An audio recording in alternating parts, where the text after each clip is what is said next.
and welcome to Ready for Love Radio. This is your host and love coach, Nikki Lee. Today, we are going to tackle something a little interesting, and I've got a great guest with me today to help me tackle this. We came up with a really cool title. I told her, I said, we need the right title for today's topic. So we're calling today's show Lessons Learned from the Land of Non-Monogamy. Now, we're going to have a lot of terms that may be unusual and people may not know the meaning of them. So I've actually got a page on the website that's going to give you all the terms, all the definitions, and explain all of that to you. So that that's going to help. Trust me, that's going to help. So let me just tell you right now, if you go to the website and you look at readyforloveradio.com/non-monogamy, that's going to give you a link, and that's going to give you all the terms and the definitions, which, like I said, is really going to help you to understand this in more detail. And I want to give a little preface that's going to help kind of give some context to the last several weeks and a couple weeks I've got coming up. The topics may not apply to each of the listeners personally, and I know that. I do know that. One of the reasons I do a lot of diversity of topics that I do, and I've had a couple friends ask me, why in the world do you cover all this stuff? Aside from the fact that to say that I'm curious about everything on the planet is kind of an understatement, But I also love to learn. I love to learn new things. Curious about stuff. I'd go to school 24/7 if I could. So I love having this show because I can reach out to somebody and I can bring them on the show and I can just ask them all kinds of questions about anything I want to, pretty much, within reason. So what I think is the show is a great way for me to reach out to an expert about something, and I do screen the person to make sure they know what they're talking about, bring them in, and talk to them about something. And even if it's not something that's going to apply to your life personally or my life personally, we're going to learn more about it. Okay? And even if it's not something you're going to use personally, it's going to help you to understand about it, and that's going to help you to be able to understand other people, understand their life. And I don't know about you all, but I'm seeing way too many people being judgmental here lately, and especially on social media and on Facebook, and actually I kind of posted a little mini rant about that today. And I think one of the things that irritates me so much about that is people are being judgmental about things they don't know anything about. And my thing is, if you're going to draw a conclusion about something, at least take the time to learn something about it and try to understand the person's perspective first.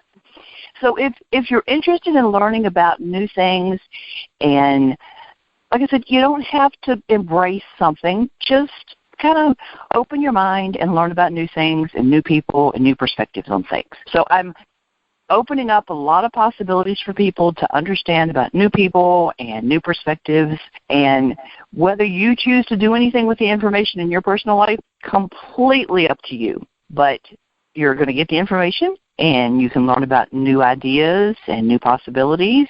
You never know. And there's a lot of things that I've learned over the last 130-some podcasts. Some things have been wonderful, and I've found ways to integrate them into my life, and other things it's just helped me to understand other people and how they live their life. And it's been empowering in a lot of really cool ways. So that's why I bring such a diversity of topics to people. On that note, I want to introduce y'all to my new friend, Wendy.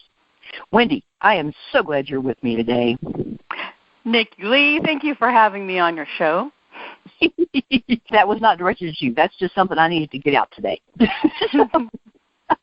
Like I said, post a little rant this morning on Facebook, and I just needed to get that out. Now, Wendy, you are a media-celebrated author. You know, you've done some really cool things, and you got a couple of neat books out there, and you're a dating and relationship expert, and you know, I hear that you've given relationship guidance to over 50,000 women. Is that right? Yep, that's right. My goodness, woman, you've been busy. Yep, I lead workshops and I give talks and I reach a lot of women. Wow, 50,000. Phew. She helps them to, would y'all believe, helps them find love, stay in love. Now, see, that's the trick.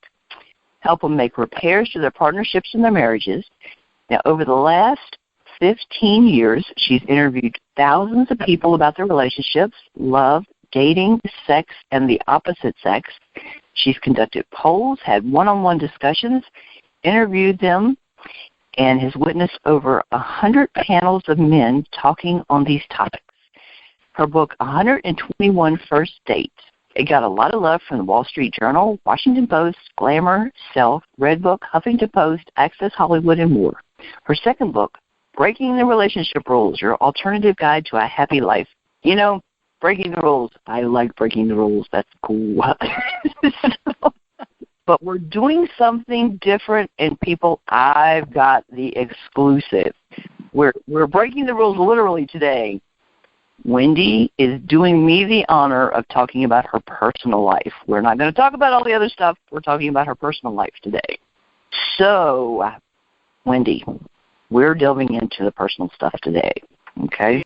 We're going to tell them how they can get in touch with you professionally and how they can get to your website and all that cool stuff. But we're going to talk about your personal life, and that actually is going to apply. That doesn't sound as crazy as it may sound off the top of our heads. Now, why does your personal life apply to my radio show? Let's start that way. The lessons learned in non-monogamy. Here we go. So I, as a relationship expert, do not shout from the rooftops. This is an exclusive first that I talk about my personal life, because in my line of work, I'm always looking at what does the client need. And mostly in our culture, the client is in or needs a monogamous relationship. So I'm down with that. I'm not one of those people screaming from the rooftop saying all people should be like me.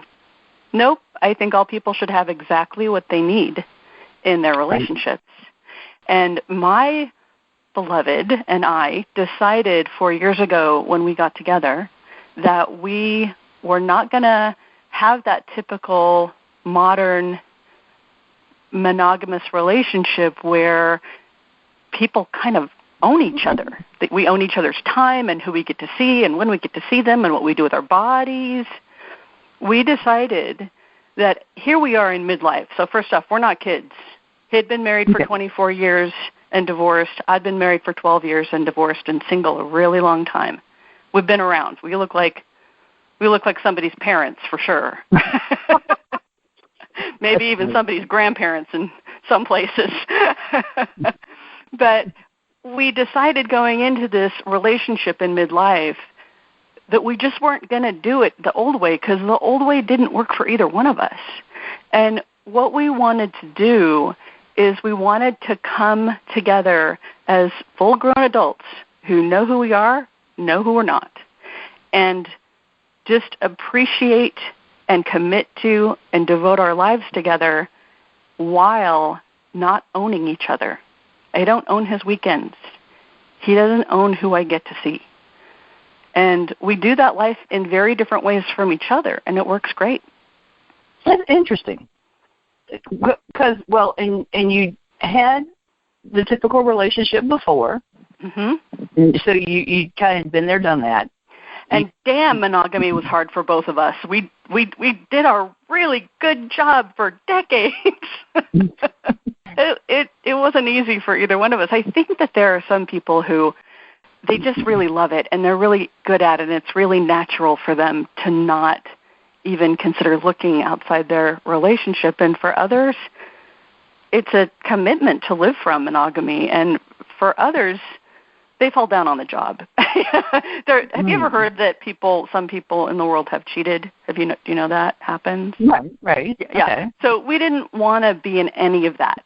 We decided if we declared from the outset that we were going to live a life together non-monogamous, on the other side of that commitment, nobody is ever cheating, because you can't cheat if the commitment isn't there, the commitment to only be with me, the commitment to only do what I say and follow my rules and live under the guidelines of what we mandate right? Now, I've actually been leading up to this, unbeknownst to me, I was actually leading up to this show for a while. Because, like I said, I didn't realize, but I was actually leading up to this moment for several months. Because a while back, I had Benjamin Ritter on, and we were talking about boundaries and expectations in relationships.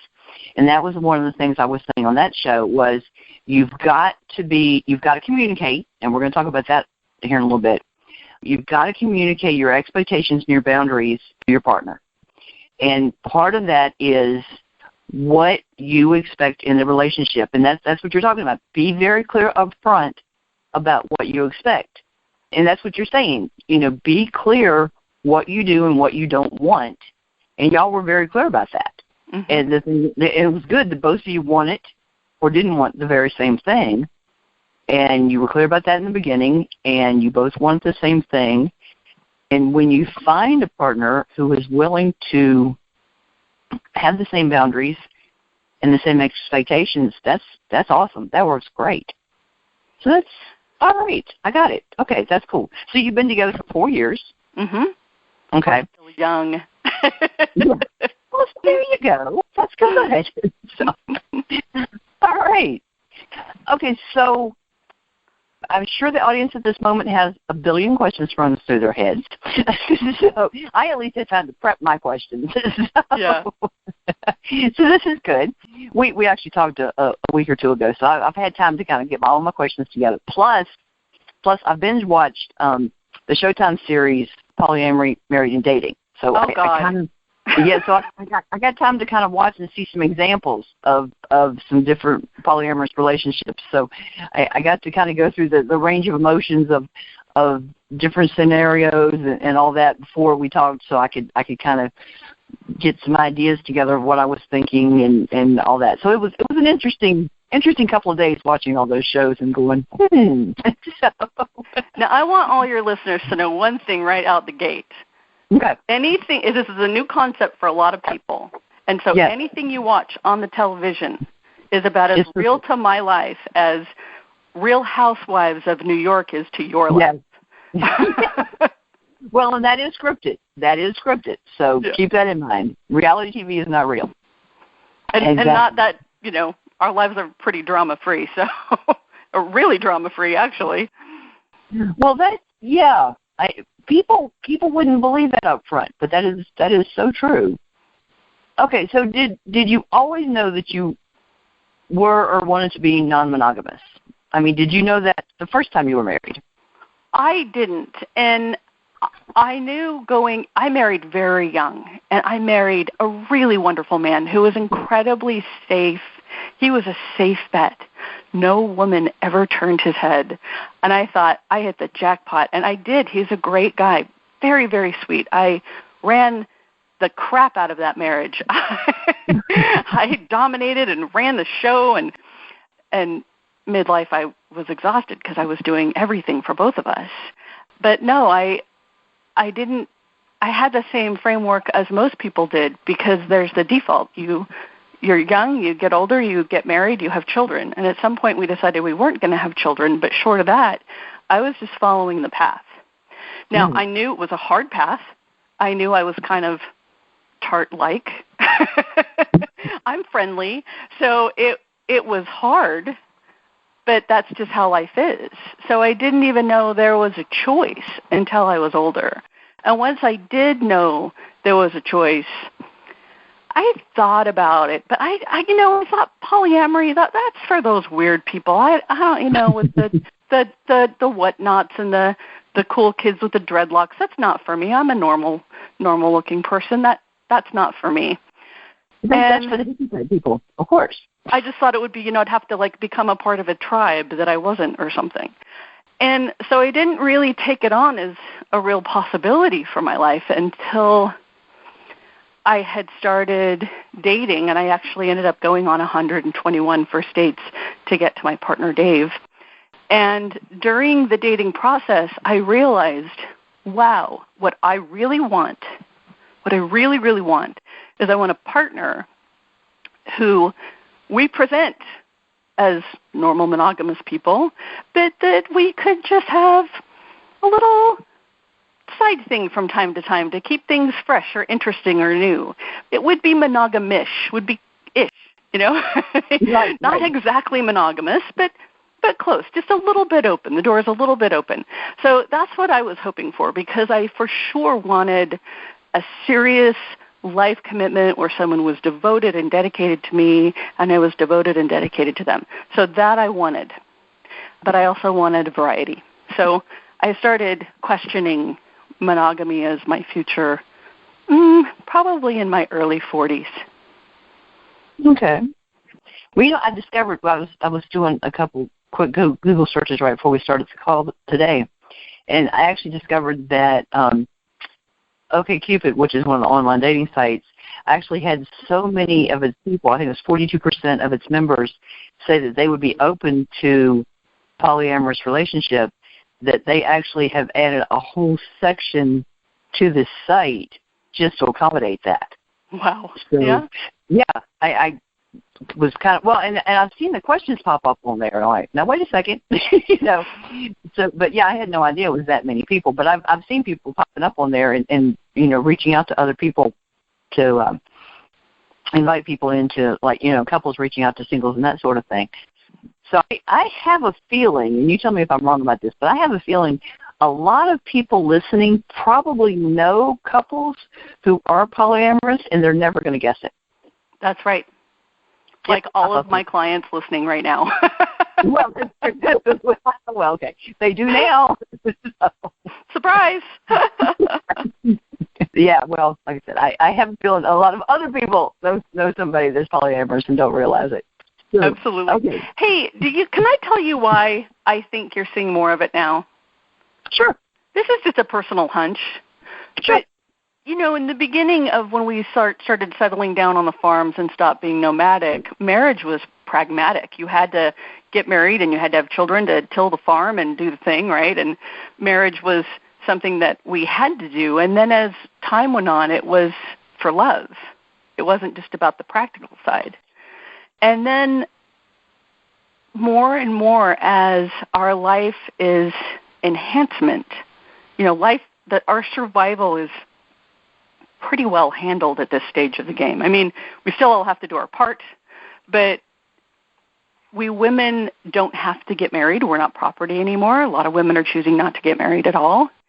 And and we can do all different kinds of things that we never had access to do in the 20s and the 30s and the 40s and the 50s.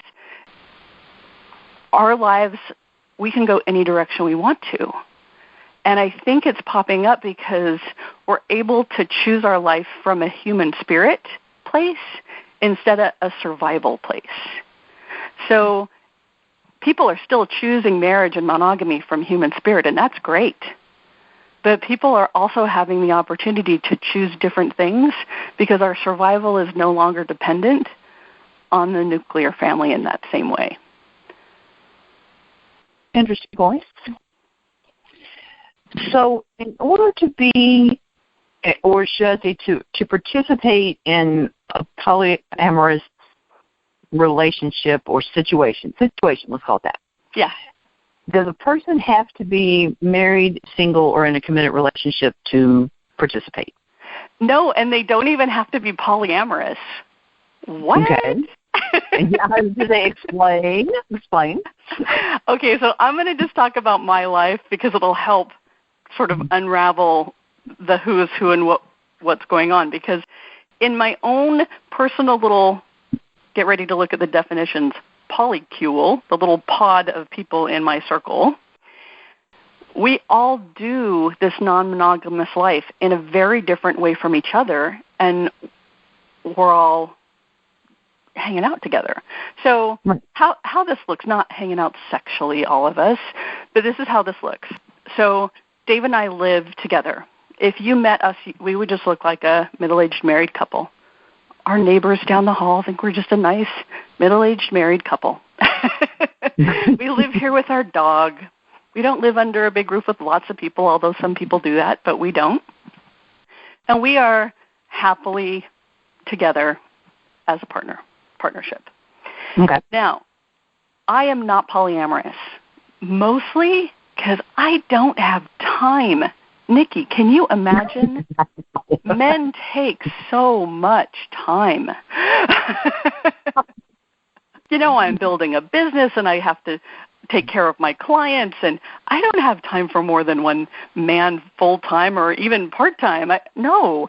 So I don't consider myself polyamorous at all. I have one relationship with Dave. However, I can do what I want, when I want, whenever I feel like it. So if I met that nice lawyer at lunch, if I wanted to get to know him, he's newly divorced. You know what he needs? He needs a little short-term girlfriend so some other nice woman doesn't have to deal with being the rebound. I'll take the hit for that. Boom, and then he's gone, right? He's in, he's gone. So I can have trysts, I can have flings. If I wanted to be polyamorous, I could, but it doesn't suit my life. I don't have time for that. Question. What is the difference for the audience between how you're living this and being quote-unquote polyamorous? So Dave is polyamorous. Okay. And Dave would never go have the fling with somebody because he likes something deeper than that. He's not a 3-week kind of guy. So, he's more serious and he's more dedicated to relationship than I am. So Dave and I live together, and I am his partner, and he has 2 other partners who live in their own separate houses, both women, and one of them has been around longer than I have. She came first.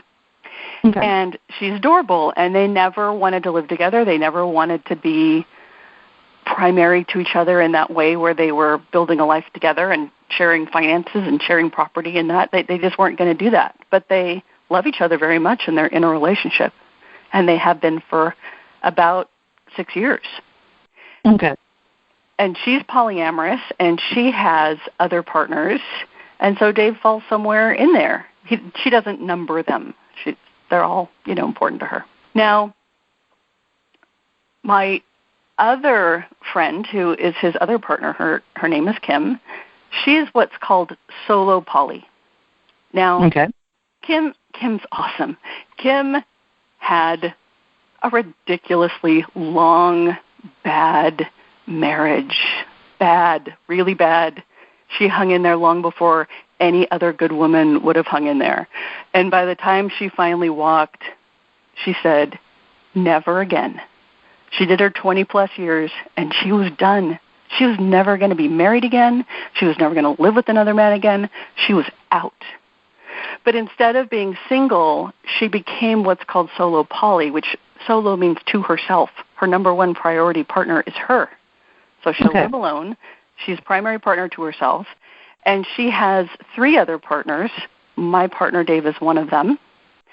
And they've been together about 3 years. And then she's been with someone for about 6 years and another person for 4 years. So these are long-term committed, potentially for the rest of her life, relationships, but there's just more than one of them. In her world, there's 3. And again, we're all free to do what we want, whenever we want. Nobody's ever in trouble. Nobody's ever in the doghouse. Never.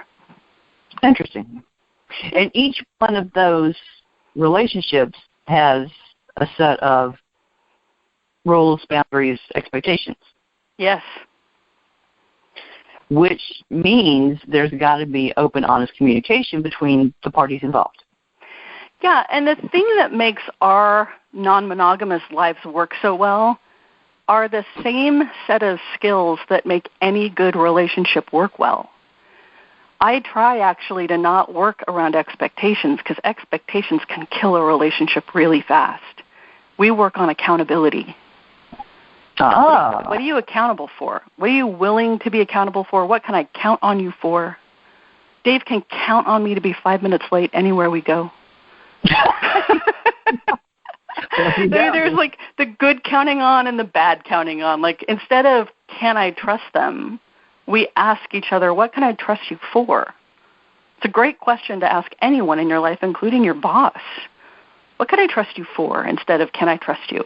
Because can I trust you is way too much damn responsibility. We cannot trust someone for everything. They will fail, and then we'll be mad. So what can I trust you for? Interesting. Yeah. I have to think about those different questions after we get done. Gotta focus on what we're doing right now, but I will focus on those later. Interesting.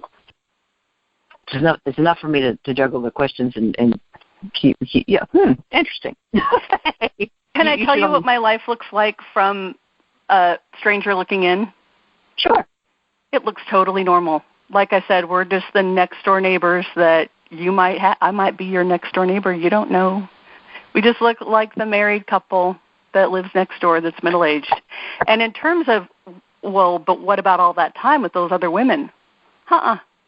See, I do an exercise class on Monday, and he usually has a date with one of them on Monday. And then I lead a class on Thursday night, and he's with the other one on Thursday night. That's it. So it'd just be like if your husband had an Aikido class or he liked to bowl with the guys. There's a couple of days a week that he's not here. He's generally home at some point. He usually doesn't spend the night. Sometimes he does. I don't care. Either way, it's fine with me. But, yeah, he's with them. And how I relate to them is they're like my sister girlfriends who are helping me keep my man in good shape. They're my partners in keeping him in good shape. So what about people that say they might find the idea interesting, but they would be jealous? They just couldn't even consider it because they would be too jealous. Yeah, I mean, that's for everyone to overcome in their own way. And, of course, there's going to be jealousy from time to time. I actually didn't have very much jealousy at all with Elisa. She was already here when I got on the scene, so it's hard to be jealous of someone who's already there, right? And I also knew how clear she was about how she wasn't interested in dealing him away to live with him. Like, just is not what she's doing. So I trusted her, and I liked her. And before I met her, I thought I didn't want to meet her. In the beginning, I thought, I can do this if I never meet her. Right. And then once I met her, she's so amazing. She's like this bundle of love. How could I not like her? She's so amazing that everyone who meets her loves her. So I was in good shape when I met her. I was in much better shape when I met her because all the fantasies of how much better she was than me dissipated because she became a real person.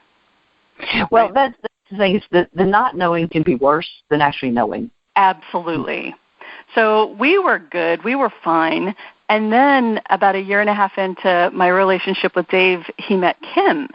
And that was a little harder because Kim's a dancer, and she's thinner than me, and she's pretty. And Elisa's thinner than me, too. I'm the biggest one of the group, but they're both really beautiful. And for some reason, because Kim was new, I got triggered. What happened in my jealousy is I just walked it all through with myself. I wasn't afraid he was going to leave me. This new woman who I met who was lovely was very kind to me, incredibly respectful, made it very clear that she was solo poly. She did not want to live with another man ever, ever. Don't worry. And the reason it works for us is because all of the humans involved are really good people who mean well. They say what they mean. They mean what they say. They are salt-of-the-earth people who do what they say. And that has to absolutely be in place for this to work. Yeah, you can't have passive-aggressive bullshit. You can't do not saying the thing you've got to say. You got to be clean. You got to be clear. Right. And once I got a sense of who they were, I was cool. And do I still get jealous? Sometimes, but usually the only time I ever get jealous is because I'm not feeling attractive, and I know that they are. And that's okay, because in long-term relationships, that ebbs and flows anyway. So I just take it on like it's a headache, and it will pass. Right. Yeah. Makes sense. Well, and as long as you're getting what you need from your partner, which is between you and them on a daily basis anyway, you should, as long as your relationship is healthy, that you should be okay with that. Mm-hmm. You know, I was actually talking to a friend about that one time, and we were joking around, and it's like, I'm okay if somebody that I'm with is out, and if they're flirting with other people, as long as I know they're coming home with me. As long as I know that we both understand who he's with and that we're going home together, I'm good. So. Yeah, exactly. It's like that, only slightly different. But I mean, you understand the ultimate idea there. Yeah. Yeah. Yeah, and the thing is, too, is when we're out, Dave happens to be really chivalrous. So he doesn't ever flirt with anybody when we're out. When we're out, he's paying attention to me. Right. So I don't ever have that experience that a lot of people do. Right. Well, I think, too, is as long as there's a respect being shown for each of the people involved, that's huge, too. And that's in any relationship. If both partners aren't showing respect for each other in any sort of relationship, that's when I have a real issue with any kind of a situation. So, I mean, it's just basic things that have to be shown toward any partner. All right. I like that. Okay. See, we're just learning all cool things. And like I said, terms and concepts, all in links on the page. It's a lot of different things to keep straight. It's a lot of different options and all that sort of thing. So what about nosy and judgmental people? And we know there are lots of those. What do you tell those kind of people when they find out and they stick their nose in, and it doesn't really concern anybody but you as far as I'm concerned? But what do you do about those kind of people? Yeah, I basically let them have their own experience. I don't try and convince them. I'm not shouting from the rooftops that they should be like me or that I should be like them. I've tried it their way. Didn't work for me. We're trying something else, you know. And how I deal with the judgmental people is I just let them judge. They're going to judge. It's fine. That's it. Yep. All right. Now, even within the poly lifestyle, there's lots of different options. Lots of different options. So how does a couple or an individual decide what's right for them? Or is that even a question that you can answer for me? Well, yeah, I mean, you just think it through, and of course things are going to change. When we came together and I decided I could be with a man who was polyamorous, I thought, well, maybe I can be polyamorous too. Maybe I don't need that monogamish thing. Maybe I could have other relationships. And I tried it once or twice, and I just, it just didn't feel right to me. I didn't have time, and I didn't care about the other people as much as I should have. I realized where my place was happened kind of by default with just what my own capacities are and what was uplifting to me instead of a burden to me. And so I came in that way. He came into our relationship, like I said, after a 24-year marriage, knowing that this was his thing. Okay. So if you met somebody that you did want a deeper relationship with, though, it could evolve in what you're doing could change. Absolutely. All right. Got it. Okay. And it won't make any difference to him. Dave won't be upset by that. He is very clear that people change.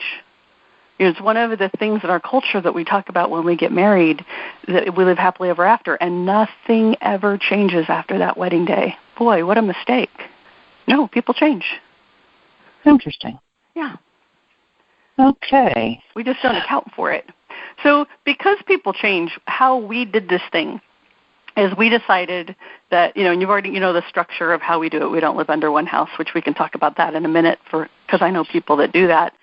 But we decided that in terms of rules, our rules around this, we decided rules were bad because because if you break a rule, then you're bad or you're in trouble or you're in the doghouse, right?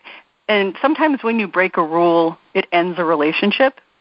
And so we didn't want any rules because we didn't want to be bad or in trouble or end the relationship. So what we decided to do instead is we have what we like to call best practice.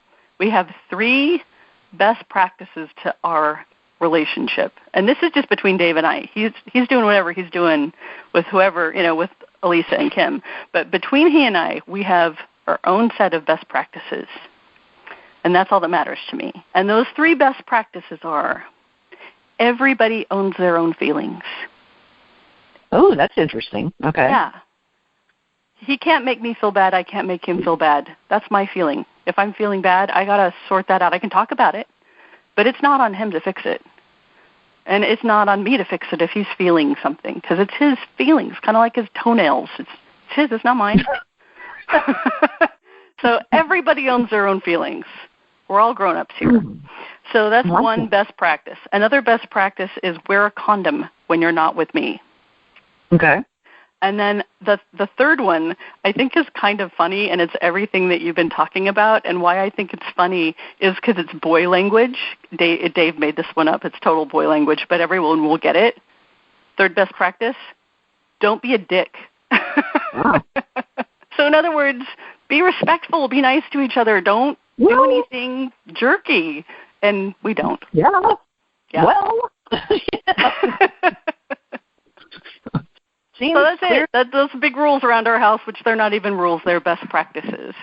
But I know poly people who have so many complex structures and rules, and if you meet someone new and you want to kiss them, then you have to call me, and you have to call your 17 other partners, so start a phone tree and get permission and do the thing and make sure it's okay with everybody and that okay is everybody's feeling okay. It seems it seems hard.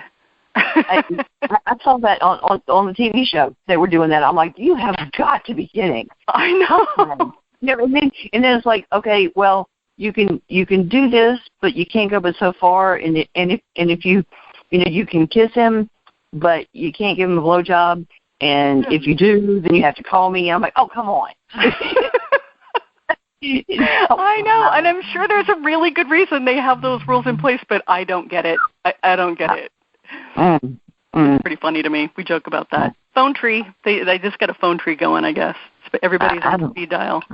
I don't know, but yeah, it was the rules. Wow, the rules were something. And if you're doing this new thing with the new person and it's 11:30 at night, do you wake everybody up for the phone call? No. All right. Don't wake me up. I don't know. I looked at the rules and I'm like, I'm not crazy about rules in the first place, but this is ridiculous.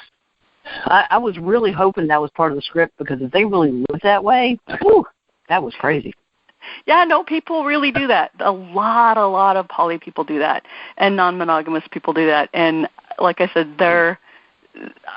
I'm sure there's a really good reason, but I can't for the life of me figure it out. Well, I know monogamous people do that, but wow. Yeah.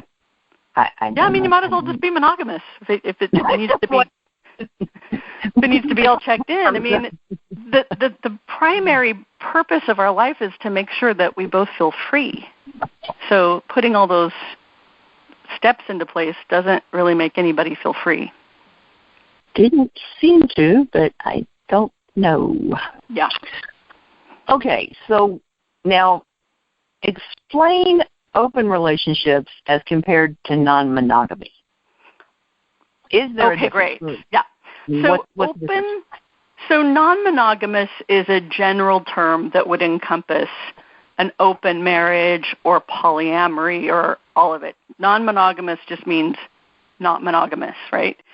So an open marriage would be a marriage where you committed to each other, and either at the beginning or at some point during the relationship, to save the relationship or to enhance the relationship, you're going to open it on up to let other people in, whether it's someone that's permanent or whether it's some hottie for just the night with the two of you, making it 3, or anything other than just the two of you in your monogamous union.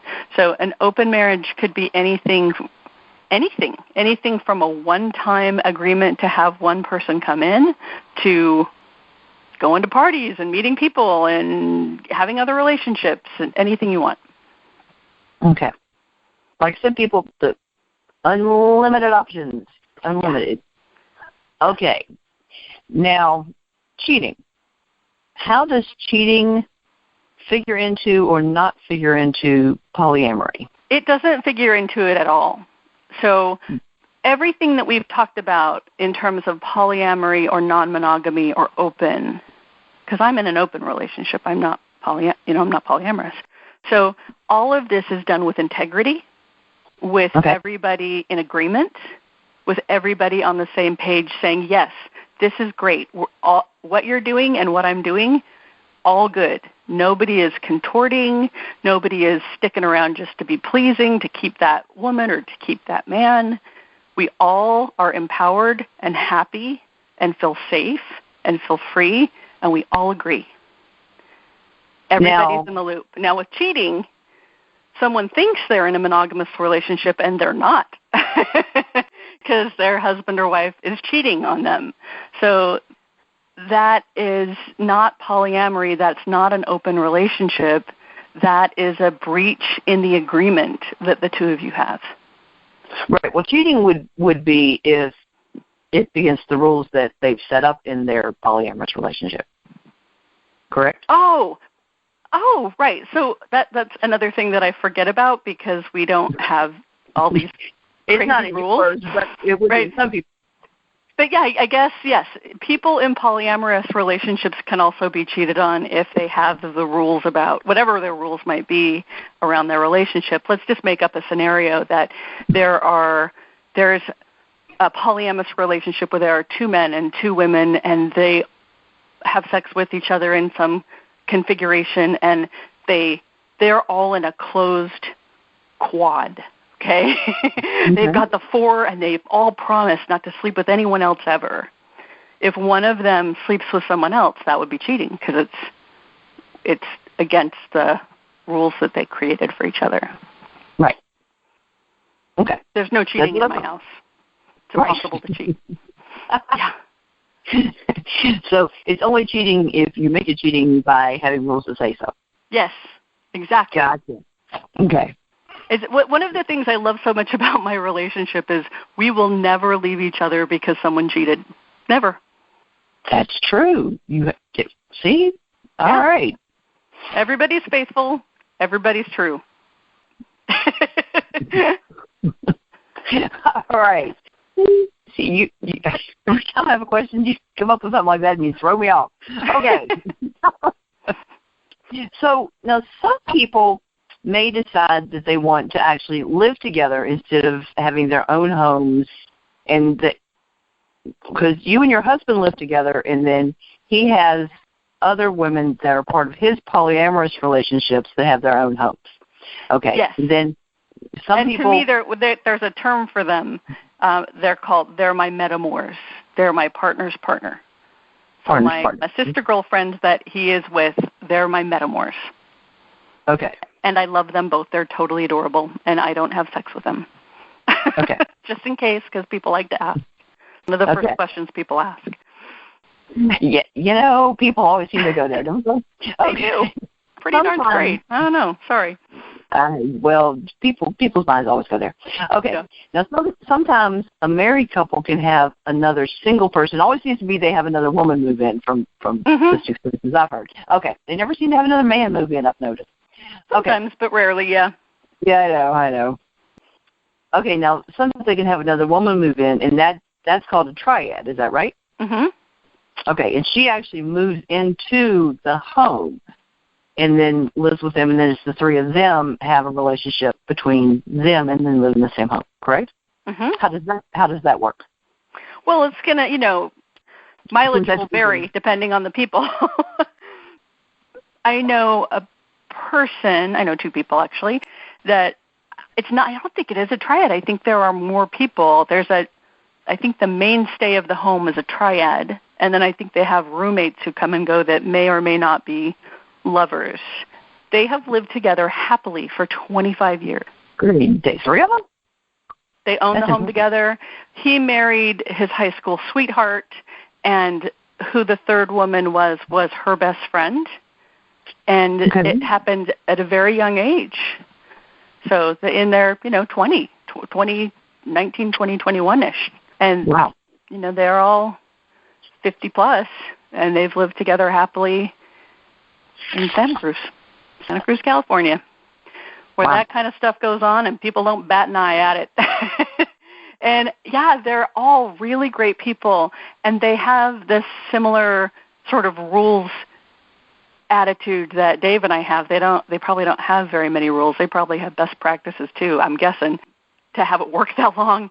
But I wouldn't personally want that life. We all laugh about it because there is one person in our group that would love that life, and that'd be Dave. all of us women are very clear. We love each other. We don't want to live together. Yeah, living together is just a whole different level. It really is. Yeah. The funny thing, and listeners, don't take this out of context. It's funny because when I was a kid, I always joked that I said, and this was even before being single all these years, is I joked that, I really think that when I get married, I might just want my own house. I live on my own, and my husband can have a house next door. Yeah. And my mother just would just shook her head. Yeah, life has turned out interesting. It really has. Yeah. Just whatever. To each his own, people. Come on. Yeah, and that's the thing. I mean, I'm coaching a lot of my women clients who want to be married but actually don't want to live with anybody anymore because they've been single too long. So we're noodling around with, well, what if you got a duplex? What if you got to live your happily married monogamous life in a duplex? Why not? We get to be creative now. Like I said, we're not on the farm with having to have 12 kids to take care of the farm, most of us. Some of us are, but most of us aren't. So there's more options. Yeah, I don't have any great desire to be married. I really don't. See, maybe solo poly's in your future. Not so crazy. Well, and the funny thing is, it was funny when I was talking to Philippe Lewis a few weeks ago, because a lot of us dated multiple people for years, but it didn't have a name, And I'm like, I don't know, just it was just something people did. And nobody really ever thought anything of it. And like I said, as far as I knew, it didn't have a label. Maybe that's just because I live in a small town in Virginia. Maybe that's what it was. Well, and I really love that people can get all up about it, but they've been married 4 or 5 times. Well, you're just you're a serial monogamist. That's all. You just spread them out. But well, I could only be with one person. Well, you've been with 4. Just to do it all with the more. Time. Yeah. Or maybe not. Yeah. Okay, now swinging, is that related in any way to polyamory? It's a cousin. It's a neighboring cousin. Swinging is when you're married or you're in a couple and you're going to go to a party or to a club and you're going to try and make something sexual happen with another couple or another person. And it's not my bag because it would be hard and confusing to me, and I think just trying to find 2 people that connect is difficult enough, but to try and make 4 happen with the same 4, no. Okay. Not for me. But, force, huh? I think it's good for really beautiful people. That's You're like, ooh, you're pretty too. Ooh, let's do this. But yeah, I'd always be wondering, like, are they just going to take one for the team on this one? Who's taking one for the team? It doesn't sound fun to me. So funny. Okay. Now, what about new relationship energy? That sounds interesting. Oh, thank you so much for asking about that. That's going to probably be the most useful thing for your listeners, whatever they're listening for. So there's something that we have figured out that we really want to share with the world because it will save so many monogamous relationships. When you're with someone newly, there's this excitement, this hotness, this eros love, this excitement because they're new. and there's risk, and you don't know them, and there's mystery, and it's the beginning of a relationship when you go into the love bubble sometimes, and it's really exciting, and you think they're the one because you've never felt like this before in all of your life until you have another wife, right? So the thing about it is this is called new relationship energy, or NRE. And NRE is just the most delicious thing ever, and it never lasts. So if you get married, if you're living together, you have anywhere between 6 months to about 1.5 years, maybe 2 years. If you want to stretch out that amazing new relationship energy, one way you can do it is to break up a lot because of all that uncertainty, right? Like, I don't have him. So part of that, the juiciness of it is I don't have them yet. I don't know if I'm going to be able to have them. Can I have them? I want them. I want them. Can I have them? Well, like people that just want to chase. Yeah. Well, yeah, but it's a real thing. It feels good for all of us when we're in it. But it does dissipate, and what it's replaced with is knowing somebody, which is delicious, that familiar, homey, finishing each other's sentences, kind of clicking into each other's sense of humor so you're funnier to each other now. Like, there's a really good trade-off for losing that, right? Very but true. what happens is this. A married couple gets married, and they have all that yummy new relationship energy. And then over time it goes away because it's supposed to. It's biology. And then 5, 7, 10 years down the road, he falls in love with the secretary, the new secretary, and he leaves his wife. Totally typical, right? We've seen it in the movies for decades.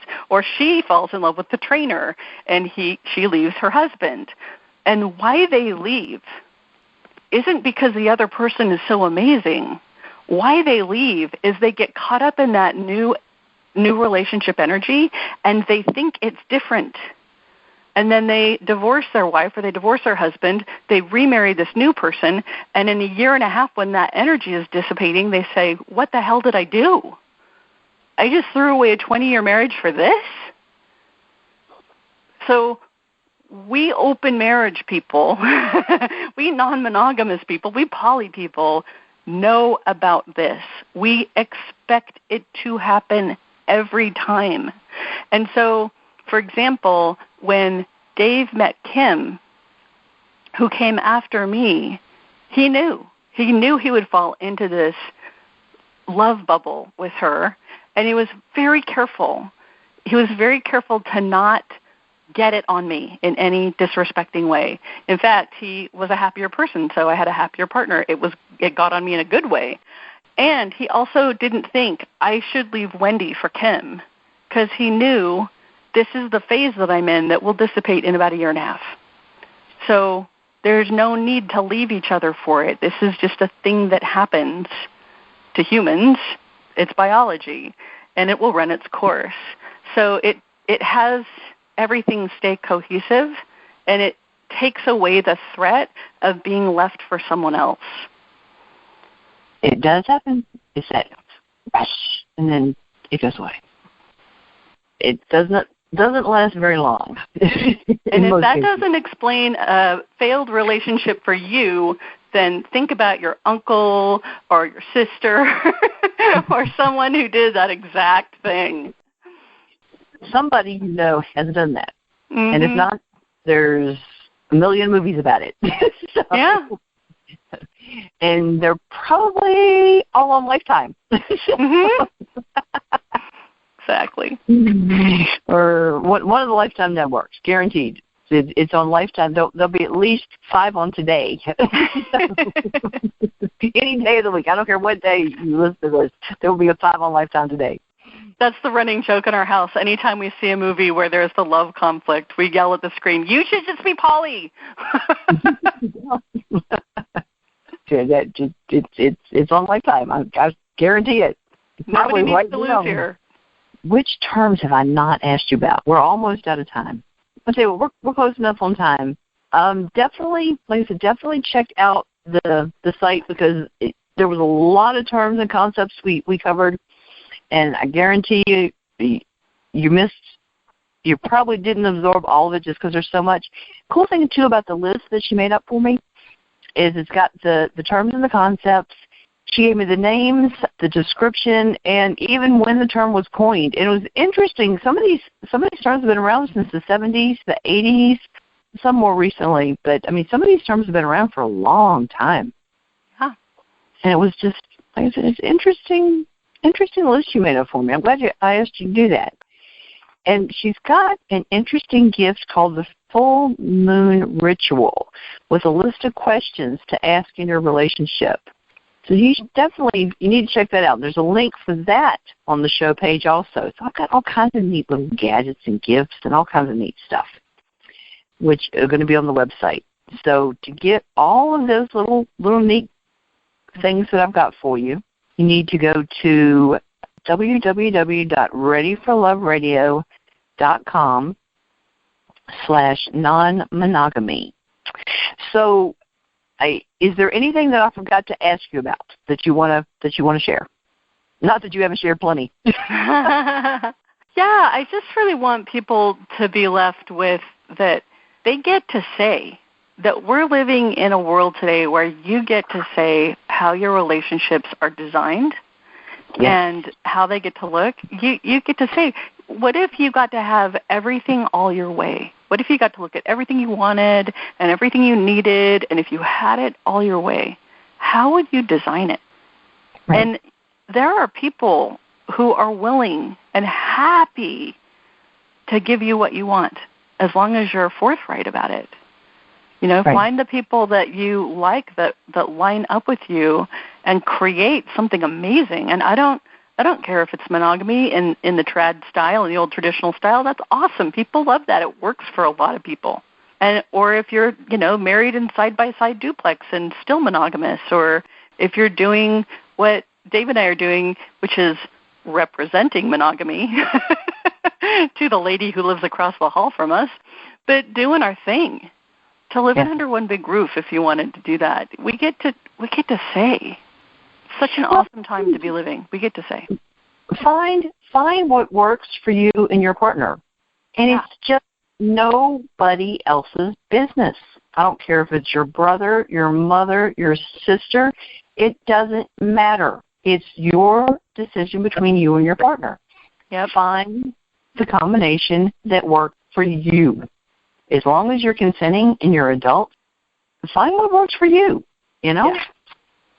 So that's, like I said at the beginning, that's why I share all of these interesting things I come up with, because, whether it works for you, whether some little part of something I share works for you, and even if it doesn't, put the effort into learning about different things so that if you do run into somebody that's doing something, you can be a little bit more understanding about what they're doing.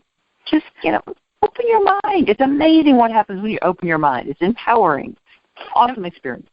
And for those people who are married, if they would ask their husband or wife the question, is there anything that you need from me that you've given up on getting? It's a very powerful question. It's one of the questions in our full moon ritual that we ask each other every month. Is there anything you need that you're finding hard to get? And it's a good check-in because, like I said, people change. We need different things. Sometimes we forget to give our partner what they need that we knew about. It's important to check in. That's it. Well, and that's I love this. You do it every month. It's called the Full Moon Ritual. You download it for free from our website. It's one page with a couple standing in front of the full moon. Okay, So you do it every month, and it's a list of 15 questions. Okay, the first one is there anything you need from me that you're finding hard to get? Even if you only do the first one, you're putting forth the effort and telling your partner you care if there's something that they need. That's huge. Yeah. And it shows that you care. And you know what? They're going to ask you the same question. Yeah, this is not a one-way list, by the way. This is a list of 15 questions you ask each other. I think it's awesome. That is awesome. And like I said, it's free. It's on my website. Okay. Yay. And all of Wendy's contact information is also on that page. So www.readyforloveradio.com/non-monogamy. So Wendy, it's great. We had a blast. I hope you had as much fun as I did. And like I said, I learned lots of cool things, and I hope the audience did too. And listeners, I'll see you next time on Ready for Love Radio.